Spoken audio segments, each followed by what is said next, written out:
Buenas tardes. Una de las primeras cosas que nosotros debemos analizar para comenzar nuestros cultivos es qué especie voy a cultivar. En el caso de Colombia, entonces tenemos dos diferencias basadas en la temperatura del agua. La primera, especies de clima frío. En este caso sería la trucha arcoíris, la cual se cultiva con temperaturas inferiores a los 18 grados centígrados. Y las especies de clima cálido, que son especies que se cultivan entre los 26 y los 29 grados centígrados. En estas especies de clima cálido, entonces contamos con la tilapia nilótica, la tilapia roja, la cachama, el sábalo o yamú, el bocachico. Una de las especies de clima templado tenemos entonces la carpa roja.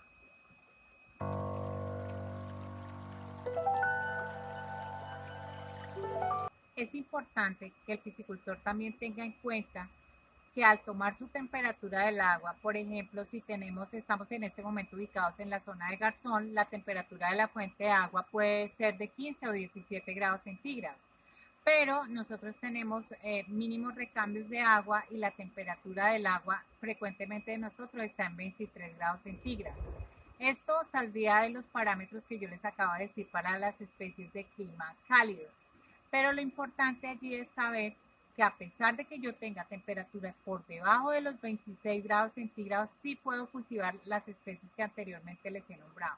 Sin embargo, las condiciones de manejo del cultivo, recambios de agua, densidades, pueden variar y evidentemente las velocidades de crecimiento y la talla final o el tiempo a la cosecha puede variar.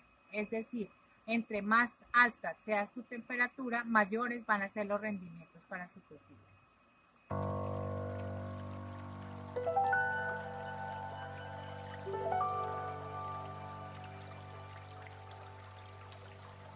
Una vez determinada la temperatura del agua, vamos a poner un ejemplo. Entonces voy a decir, listo, yo voy a cultivar mi tilapia roja, tengo 23 o 24 grados de temperatura. Surge en el piscicultor otra pregunta, es, ¿qué otra especie le puedo adicionar a mi lago? Esto es muy importante. Hay diferentes tipos de cultivos. En la literatura ustedes podrán encontrar los monocultivos que se refieren al cultivo de una sola especie y los policultivos que se refieren al cultivo de varias especies. Siempre debemos saber o analizar o preguntar al técnico cuáles son los hábitos alimenticios de cada una de las especies. El policultivo que más se utiliza, estamos hablando de la mojarra o tilapia roja o tilapia nilótica junto con la cachama. ¿Por qué se hace esta unión de estas especies? Por los temas de alimentación de cada una de ellas, son diferentes. La ubicación en la columna de agua es diferente, entonces ellos pueden aprovechar más el espacio y así tenemos un mayor rendimiento del cultivo. También podemos encontrar el policultivo de 3 especies que se emplea, por ejemplo, la tilapia roja, la cachama y el sábalo o yamú. Cuando hablamos de policultivo, siempre debemos determinar cuál va a ser la especie principal y cuál es la especie secundaria. La especie principal pues es la que se siembra a mayor densidad. Estamos hablando de densidad, el número de animales por metro cuadrado o metro cúbico que se va a hacer para la siembra. Y la especie secundaria, y en la especie secundaria especies secundarias las que se siembran a menor densidad.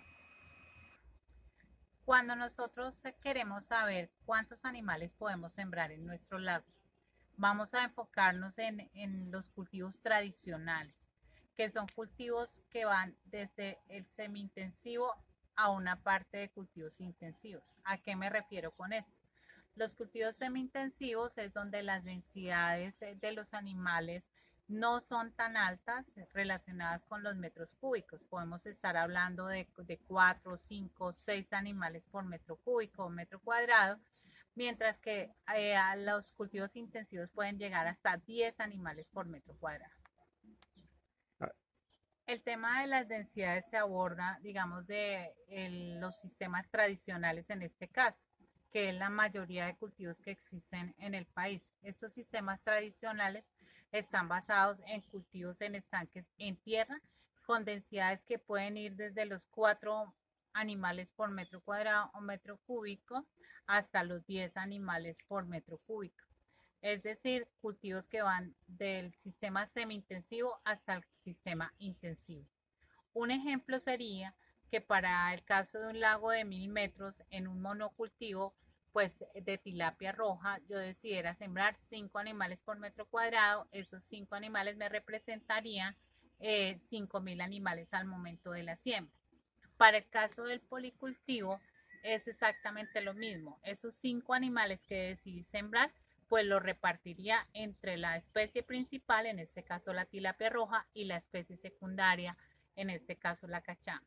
Generalmente la gente opta por sembrar más o menos el 80% de la especie principal, que serían 4000 animales de tilapia roja, y el 20% de la especie secundaria, en este caso la cachama, que serían 1000 animales. Si por el contrario mi policultivo fuera de tilapia roja, cachama y sábalo, entonces sembraría 4000 de tilapia roja, 500 de cachama y 500 de sábalo, en el caso de que mi densidad, dependiendo de otras condiciones que vamos a ver más adelante de la cantidad y calidad del agua, fuera siembras de 5 animales por metro cúbico.